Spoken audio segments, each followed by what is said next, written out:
Hello, welcome to this special holiday episode of the Victory Kitchen. Now, there is so much stuff out there about Christmas and wartime. It's a little overwhelming. So, for this episode, we're going to focus on just a few aspects of Christmas in wartime America. We'll be talking about military packages, what Christmas menus look like, all different kinds of shortages. And then we are also going to take a little look at how Hanukkah was being celebrated during the war in America. So let's get started.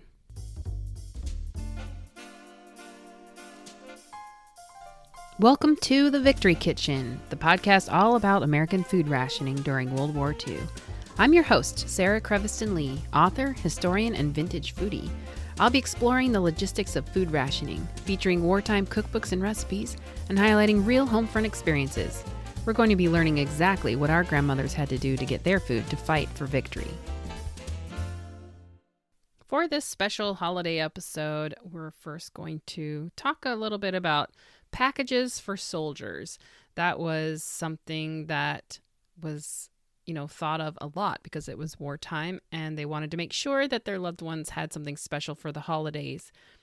I've seen so many advertisements and reminders for sending holiday packages to soldiers as far back as September and October in the year. And there was an emphasis on foods that traveled well, sturdy cookies and cakes, including tips on how to package them. In the Good Housekeeping magazine, there was the December 1942 issue. There was a really special article called Christmas Boxes for the Folks Away from Home.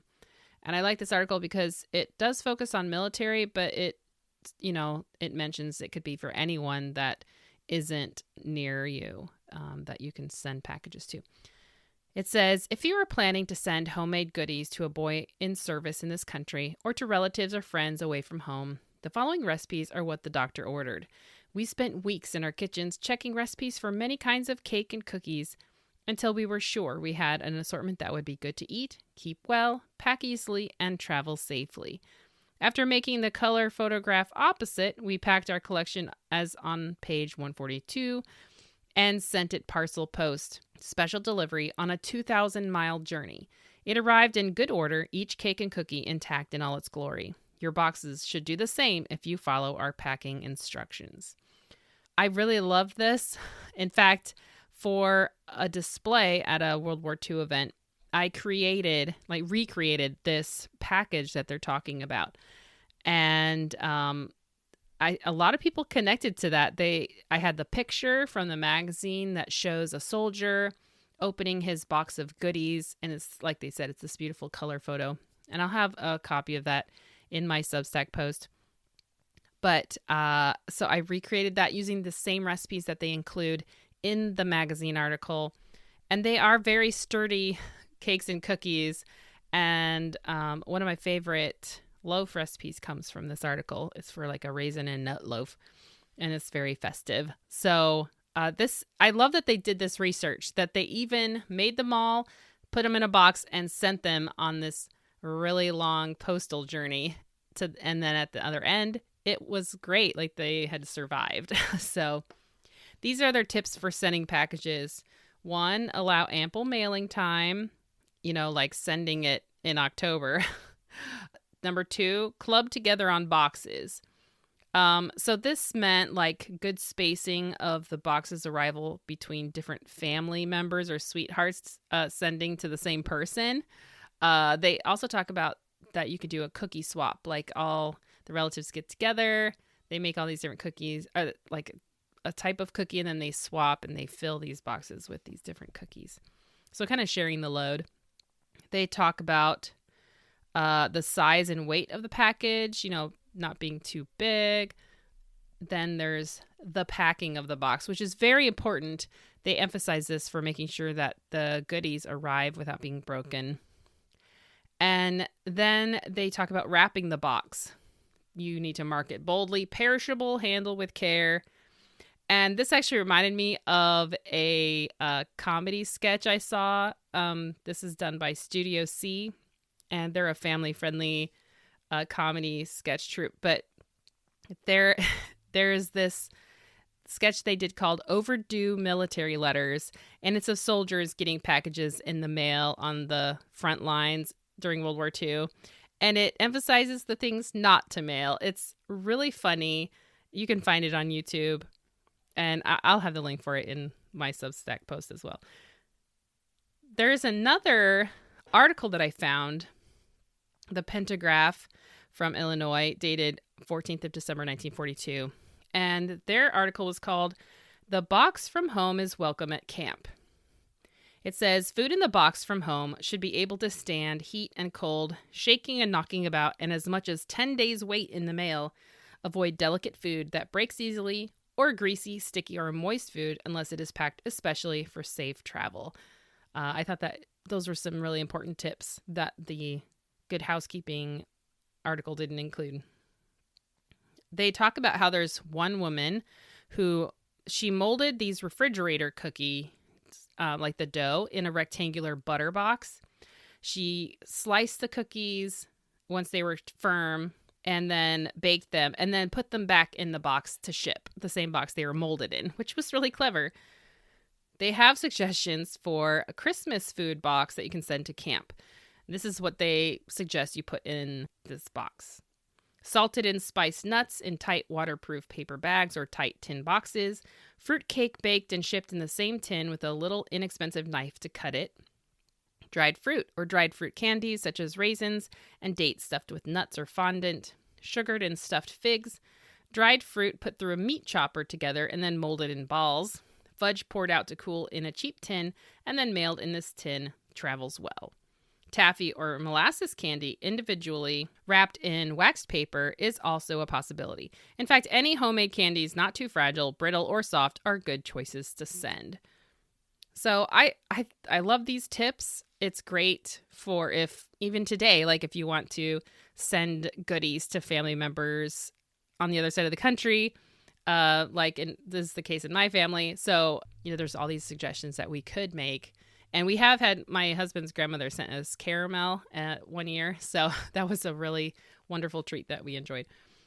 Another thing that people on the home front would do for soldiers is that children would make contributions via the Red Cross. And I've even seen articles where they're talking about Scouts and other children's organizations. And what they would do is they would decorate Christmas menus. So the menu covers. So when soldiers would have their Christmas dinner, they would get a menu. And inside one of these decorated Christmas covers from home or just, from children all across the United States. And there's this especially touching story in the Dunsmuir News from California, 15th of January, 1943. And it says, Junior Red Cross here thanked for menu covers. And it talks about how a citizen of the area, Leo Vicentainer, a baseball player for the Reading Tigers of the Northern California Baseball League, was stationed at Pearl Harbor and received one of these decorated menu covers from his hometown. He wrote back telling them how much he appreciated getting that little slice of home. It says, the Dunsmuir chapter of the Junior Red Cross, headed by Mrs. A.M. Hanavan, sent a number of hand-drawn Christmas menu covers done by members of the local organization to the Army headquarters before the start of the Christmas season.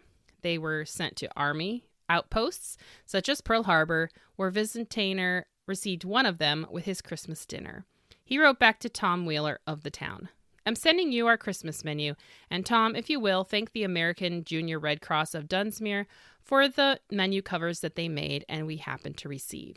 Their menu covers made it possible for everyone here to either keep them for a souvenir or send one home to the folks. He sent not just the menu cover, but the menu too.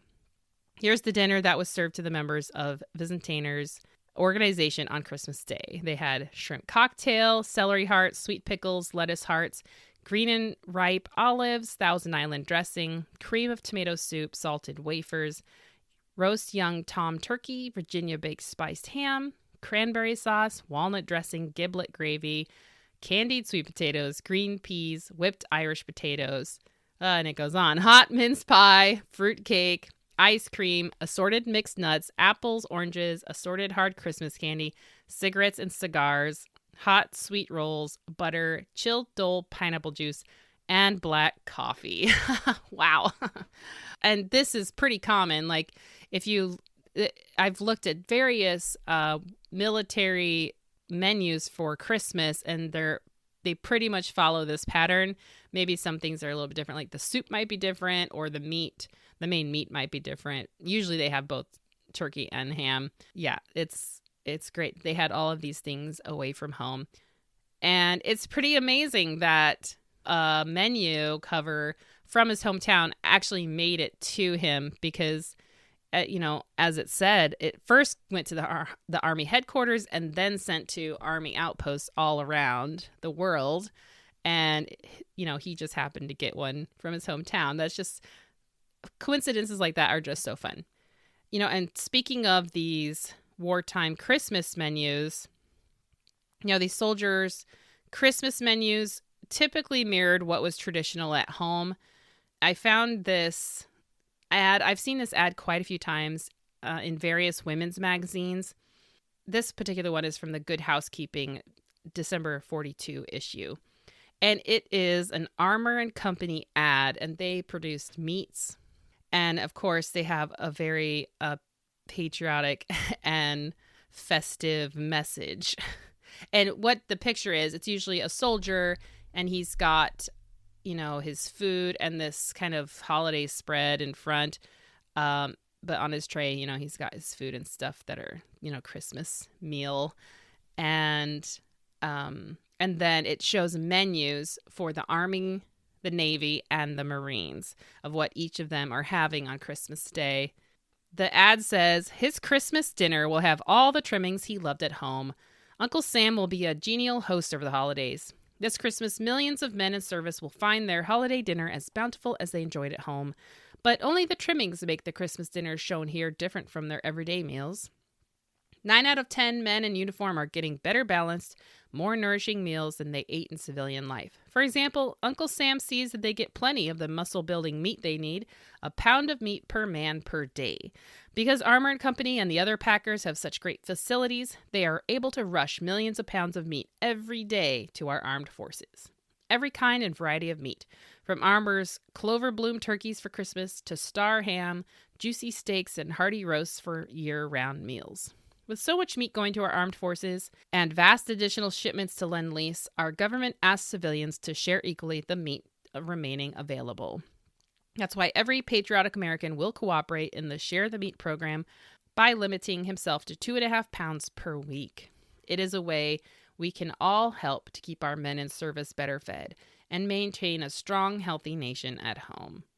So I will also have an image of this on my Substack post for you to see, because it is, it's such a great ad. And as you can see, like meat, the choice types of meat were available for civilians, but maybe not as plentiful. The size that you're able to get maybe would have been smaller, like the turkeys would be smaller or just harder to get. But they were available. So, and turkey itself wasn't rationed. So yeah, this is a great example of this quote unquote share the meat program that they were asking civilians to participate in, so the soldiers could have that 1 pound of meat per man per day. Now, when it came to, Christmas meals on the home front, it really depended on, your own family's personal traditions, where you lived. I've seen some menus that really have a heavy emphasis on seafood, but I think generally the typical meal involved either ham or turkey as the main course. And then there's sweet potatoes, green beans. It really hasn't changed much that I've seen. But I did find this one particular menu in the Chicago Tribune from December 1943. The headline is, "Baked ham is a menu idea for Christmas." And then for dinner, I guess along with the baked ham, it suggests frankfurters with hot potato salad, cooked spinach, carrot sticks, celery, enriched bread, fruit cup, cookies, milk, and coffee. That seems very light. Like there's not even a really fancy dessert like we associate, at least in this menu, but I have seen it in other menus where they have like cakes or pies. The frankfurters with hot potato salad is excellent. I highly recommend that. And because it's hot, it's a nice winter food. So anyway, so this was just one menu. If you go on a hunt, you will find many, many menus. They're in wartime era cookbooks, usually like the bigger ones. But if you just hunt in the newspapers, oh my gosh, just never ending ideas. And women's magazines. If you get the November or December issues, usually there's lots of talk about December, Christmas, holiday foods. The one overarching theme that you see in these wartime, holiday, Christmas, especially like menus in women's magazines and in the newspaper is that you can still have a festive, fun holiday meal with your family despite the restrictions. And that's where all these tips come in that they give of ways you can celebrate with what is available. Now, with all of this, feasting for the holidays, there were shortages. So I did mention a little bit about, meat was in shorter supply.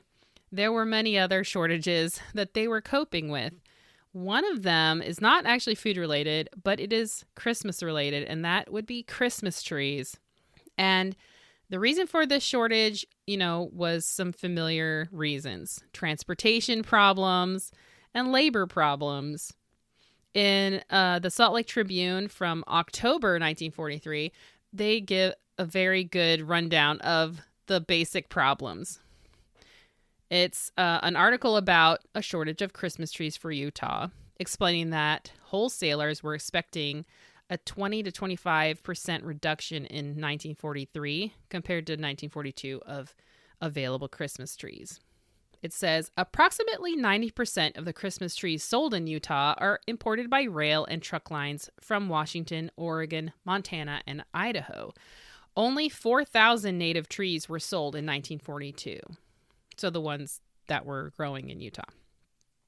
And there was some trees that also went to waste because they didn't arrive in time. And that makes sense with all of the hugely increased railroad traffic. It continues, freight cars hold 4,000 trees each, but with railroads already overburdened with war shipments, it is unlikely that Utah's 4 tree wholesalers will be able to secure many cars. Truckers face similar problems. Even though freight cars can be assigned for transporting trees, labor needed for cutting trees will be extremely scarce. So, many of the laborers who cut the trees in previous years were seasonal laborers and were hard to get.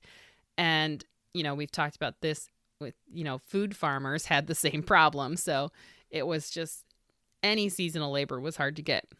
A final blow to Christmas trees for the U.S. actually came from Canada.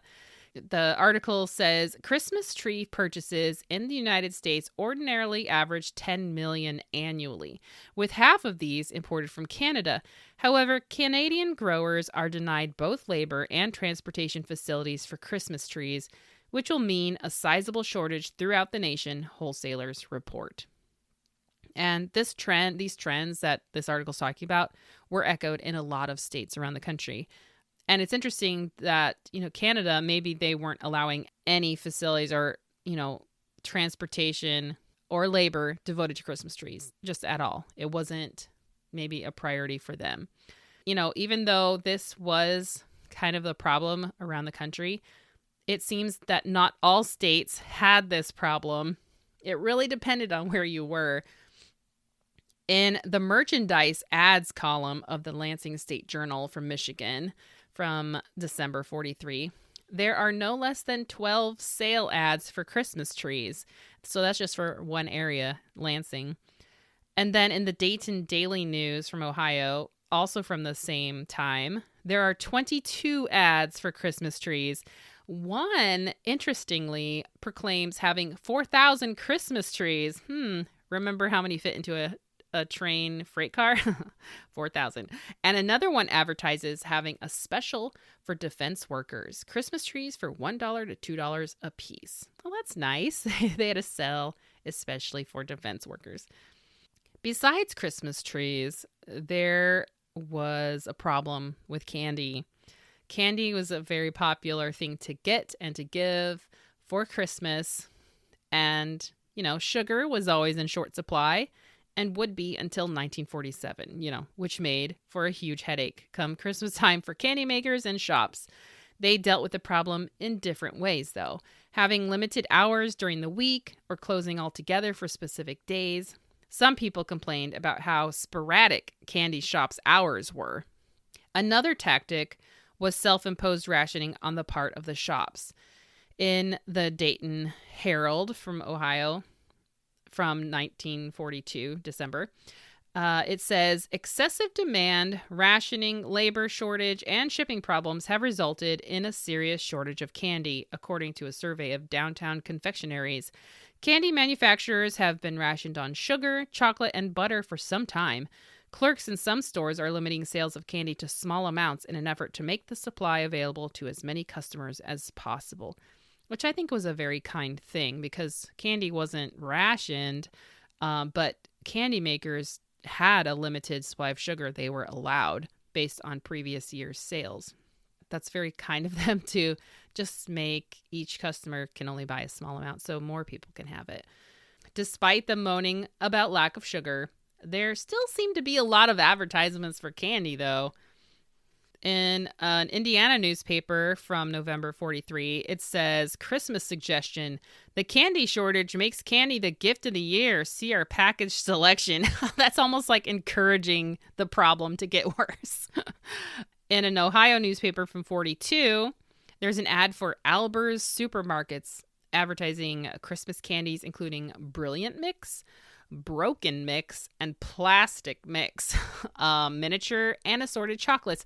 I'm not sure exactly what the Plastic Mix is. I'm guessing it's like maybe the type of candy, like how it looks, kind of looks like plastic. I don't know.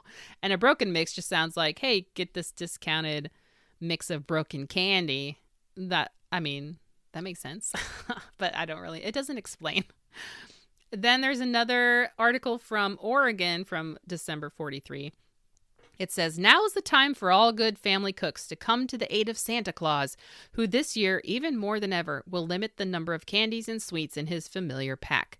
Cookies are the best answer to the Christmas candy shortage, and from all indications, it will be practically non-existent. Oh, so, that is a solution, replace candy with something else that's sweet and yummy, and cookies are a great solution to that. This hints at the number one solution to the candy shortage, which is making candy and other sweets at home. Wow, the Dayton Herald just had a lot to say. So in the Dayton Herald from December 43, it says, this year, we are experiencing for the first time a real shortage on candy and several other Christmas treats. One of these is the candy cane. No, not the candy cane. You need not do without this sweet if you care to take the time to make them at home. Oh boy. It then gives the recipe and detailed instructions on how to make your own candy canes. But strangely, the recipe doesn't have peppermint, so I wonder if candy canes have not always been peppermint, or they just forgot it in the recipe. I don't know. But anyway, I'm not sure if I'm brave enough to attempt it this year, but maybe next year I will try this recipe for making candy canes. One newspaper stated, this is from Connecticut, December 43, it stated that Christmas candy canes, always an essential for trees and stockings, are out. But imitations made of paper or cellophane can be had at fancy prices. Fancy prices. There's always that solution. It's sad you can't eat it, but at least you have the image of the candy cane that adds to the festive spirit. Another article from California had 4 recipes for sugar-saving Christmas candies.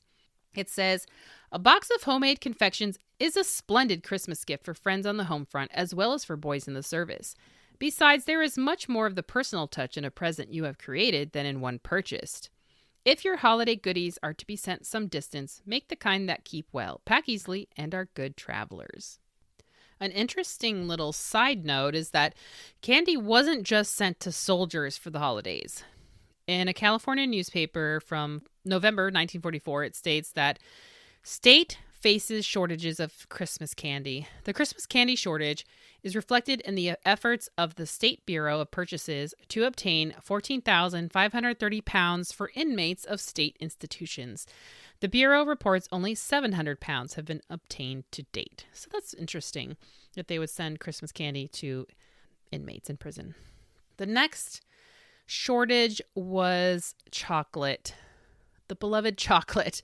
You know, the same challenges existed for chocolate that it did for candy. Chocolate was scarce, which made it even more trendy to give as a gift. I think, just like candy, that would just make the problem worse. Candy makers faced an uphill battle to fulfill the holiday demand.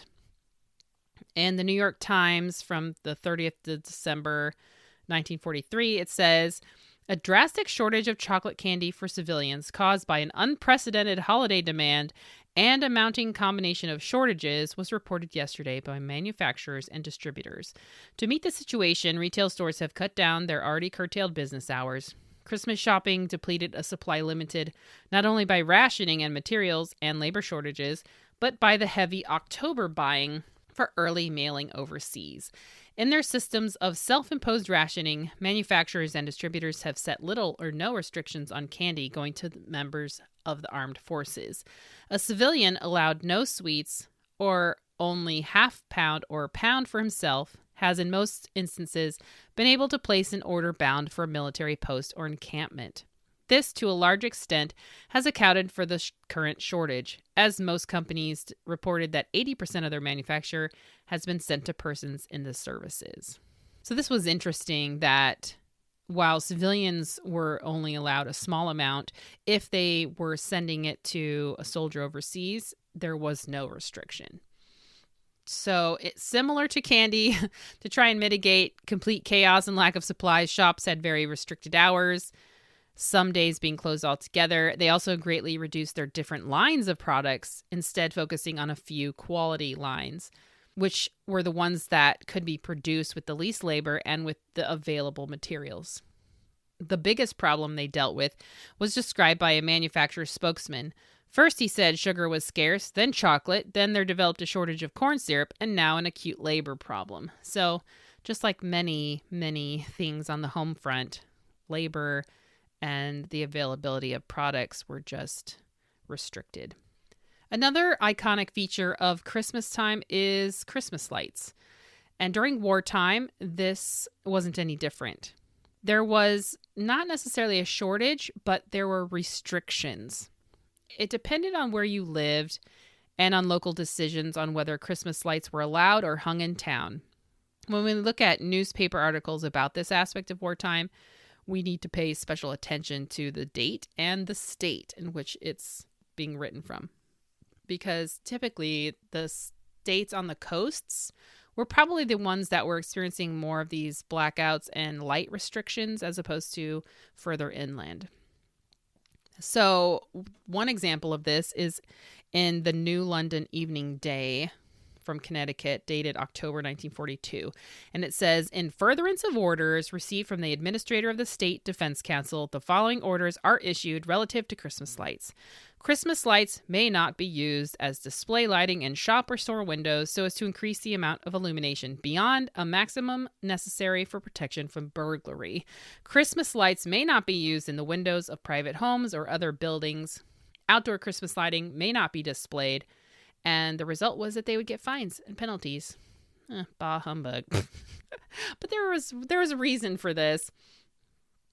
They also said that these regulations shall take effect on 12:01 a.m. October 26, 1942. So, maybe it's not a new thing that people were decorating for Christmas at the start of November.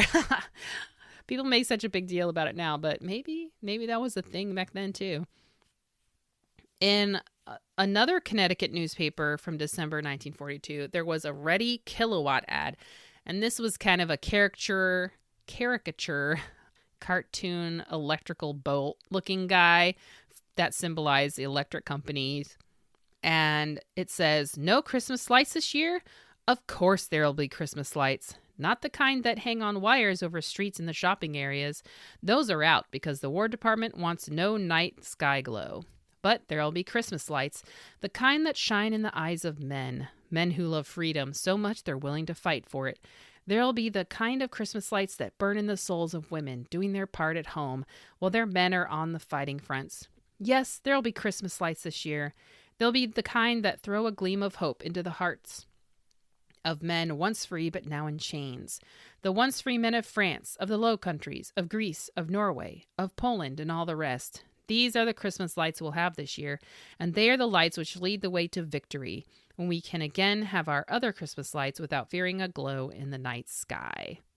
That is an interesting perspective on the matter. So in Connecticut, it's clear Christmas lights were not okay, but Christmas lights could be found other places.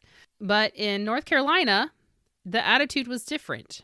And this is still a state on the coast, but in December 1942, the same caricature, Ready Kilowatt, said, "So many things are different this Christmas, but thank goodness we can still have our Christmas light," says Ready Kilowatt, your electrical servant. Yes, you may still enjoy cheerfulness of your Christmas lighting decorations, but please connect them so they may be easily turned off in event of an air raid alarm. So let's put up our Christmas lights right now. They'll help make up for so many of the things that are missing this year. They'll help make this Christmas another real Christmas in a land where we may still celebrate the birthday of the Prince of Peace. So they could have Christmas lights there. In Austin, Texas, however, they were concerned about offending sensitive people, especially those who had lost loved ones in the war. The Christmas lights symbolize cheer and joy, but could be startling to someone in mourning. So they polled their residents, and the conclusion was the Christmas lights would shine for the holidays. It says, the soldiers over there would be the last ones to say there should not be any Christmas lights for their relatives back home to enjoy, Joe Dacey, a spokesman for the city council, said.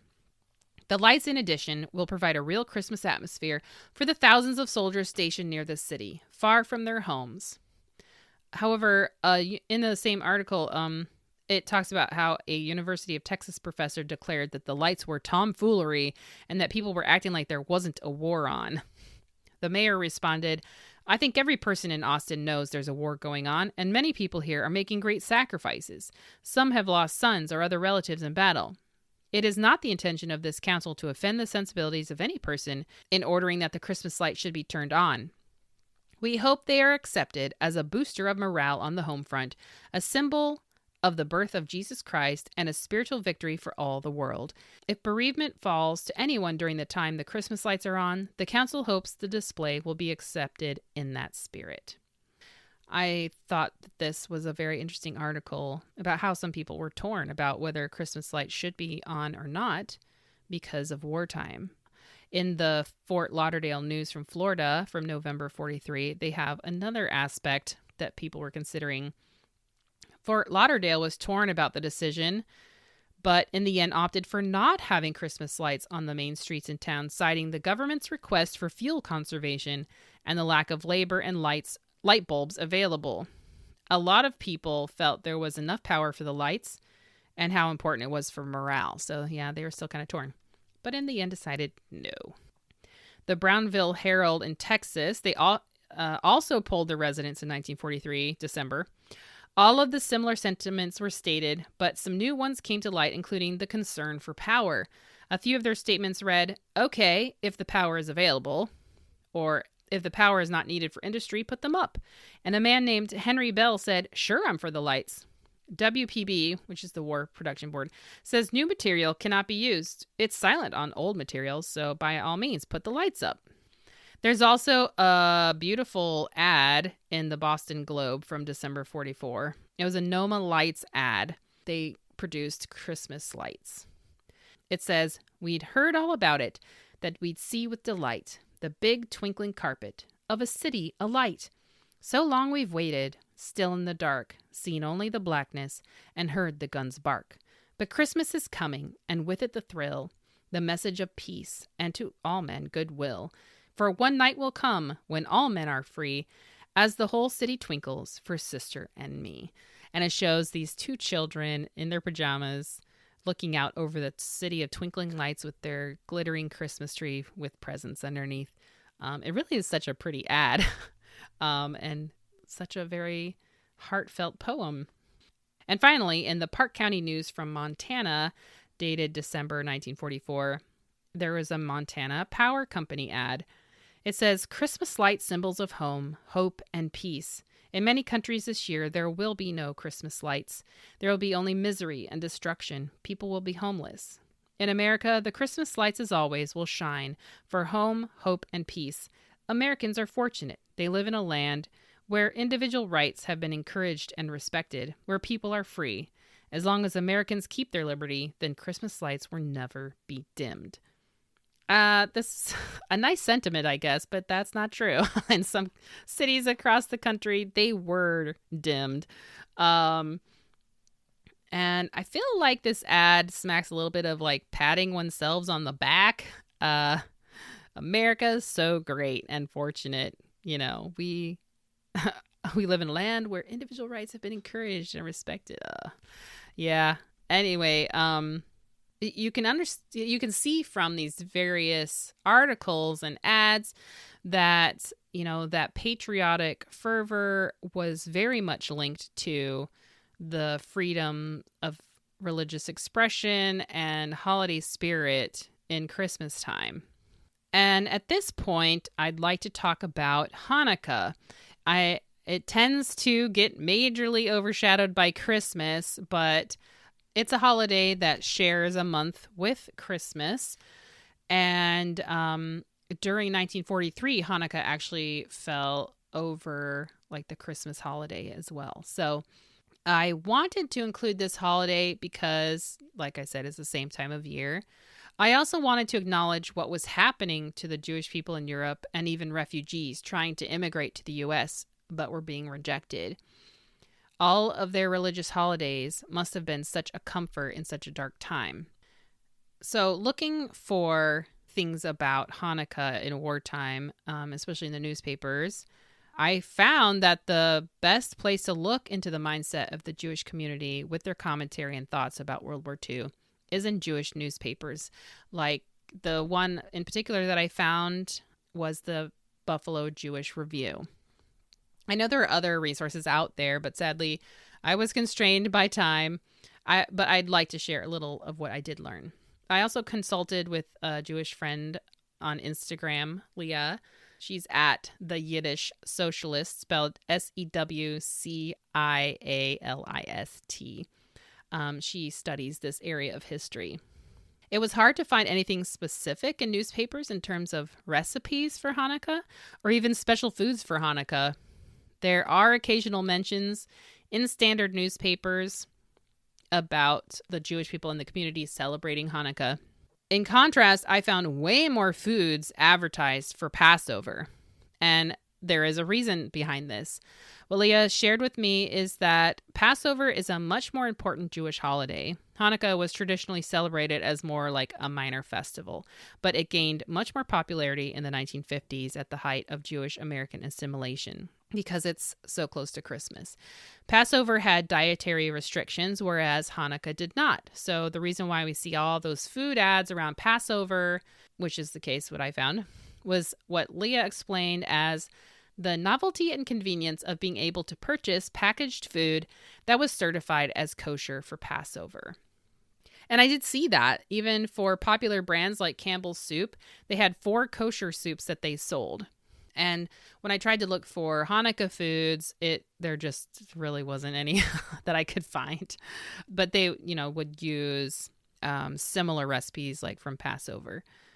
Leah told me that the traditional Hanukkah foods are generally fried in oil, so latkes, sufganiot, which was jelly donuts, and then taiglich, which was fried dough and honey syrup. I'm sorry if I mispronounced those, but anyway, they sound really delicious. One particular article stood out to me from the Buffalo Jewish Review from New York. This was dated the 4th of December, 1942. The headline is "World Appalled at Hitler Order for Annihilation of All Jews in Europe." Jewish leaders confer and adopt program to combat Nazi decree. Table shows decrease in Jewish populations in Europe in the past 3 years. It says, appalled by the reports of the intensified mass extermination of Jews in Nazi-held Poland and other occupied territories, representatives of major Jewish organizations this week held a special conference under the chairmanship of Dr. Stephen S. Wise, at which it was decided to take the following measures. 1. Make public the documents of the Nazi annihilation of Jews in Europe, which were made available through the State Department, including the report of Hitler's recent decree ordering the extermination of all Jews in the Reich and in occupied countries by the end of 1942, which was obtained from high German officials. 2. Intervene with the U.S. government to take effective measures which would force the Nazis to discontinue their wholesale murder of Jews. 3. Invite the aid of Christian organizations ready to protest against the Nazi massacres of the Jews in Europe. 4. Proclaim a day of mourning to be observed by fasting and prayers by Jews in all the lands where Jews are still free. And this day was set for December 13th, this day of mourning, fasting and prayer. And in the headline, it talks about a table that shows the decrease in Jewish populations in Europe. And so that table is at the end of the article, and it is very, very sobering to see the huge change in the Jewish population. So, in conclusion, this might seem a depressing note to end on, but I think that it's an important shot of reality in the cozy, patriotic Christmas fervor that is so well associated and documented in American wartime newspapers, commercialism, and magazines. While their attitudes might have seemed over the top with this patriotism, it begins to make sense when we look at it in a global perspective. There were some deeply troubling and sobering things happening around the world. Many Americans were suffering from grief from losing loved ones to the war. But one thing we can see consistently is the message of hope, the push for normalcy, and to keep working hard so that all our boys could come home. And I found a particularly poignant article in the Enterprise Journal for Mississippi from November 1945. So this is after the war has ended. It's called The Christmas Lights Are On. The Christmas lights are on in Macomb, the blue, green, red, and yellow lights that swing across the business avenues of our city. The Christmas lights are on to tell our community and the world that the Yuletide is here, and that thoughts should be mellowed by the approach of the year's choicest holiday. The Christmas lights are on to remind shoppers that if they wish to remember their dear ones, that now is the time, not the eve of the holy day. The Christmas lights are on to suggest that old hatreds be forgotten, ugly prejudices be dropped, old friendships remembered. The Christmas lights are on to say to the world that another Christmas is to be remembered with the guns silenced on the western and eastern fronts. The Christmas lights are on to suggest that the spirit of Christmas time is still alive after 2,000 years of recognition and despite the tragedies of the world. The Christmas lights are on to give occasion for praise, to remind us all that this is the approach to the time-honored holiday which marks the birth of Jesus. The Christmas lights are on to express in symbols the spirit that is felt in our hearts. May the Christmas lights gleam in your eyes. May the Christmas spirit abide in your heart. For the Christmas lights are on in our old hometown tonight. I think these are such beautiful sentiments and an important reminder to set aside those hatreds and prejudices and that friendships be remembered, and to remember what's the most important thing this time of year, being with family and celebrating, whatever religious holiday that you happen to be celebrating. So happy holidays and Merry Christmas from me to you. And I hope that you have a wonderful season with the ones you love.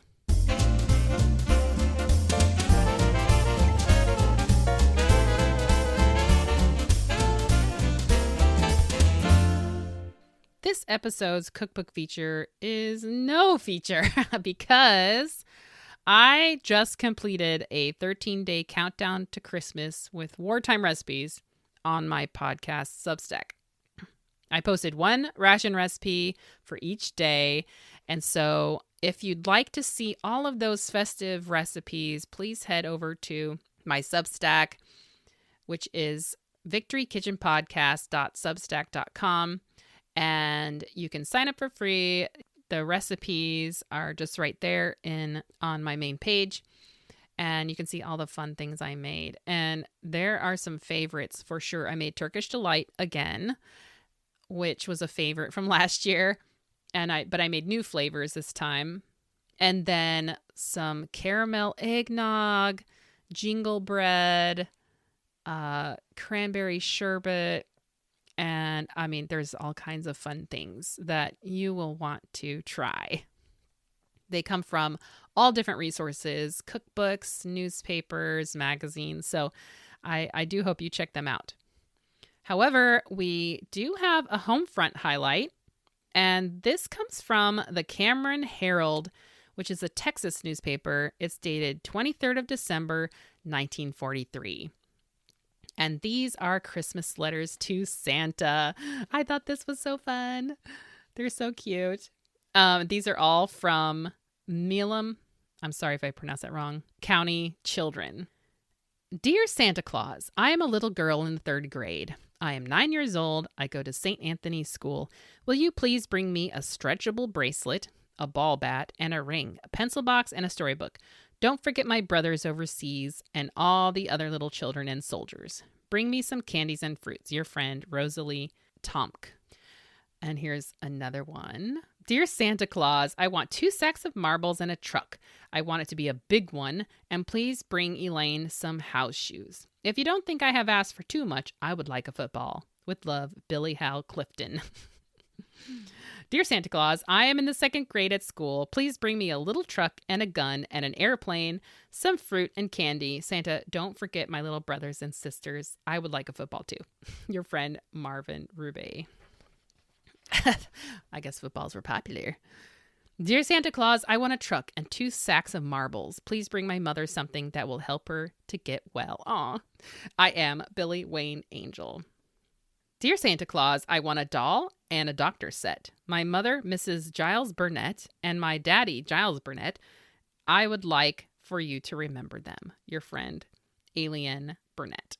Oh, that's sweet. Dear Santa Claus, I want a set of dishes. This is all I want, but my sister wants a nurse set. I don't know what my mother and daddy want, but please bring them something that you think they would like. With love, Rochelle Terry. Dear Santa Claus, I would like a pistol and some caps. I have a gun, but like to have some BBs. I would like a cap with some ear flaps. Remember Elva B. and Marvin.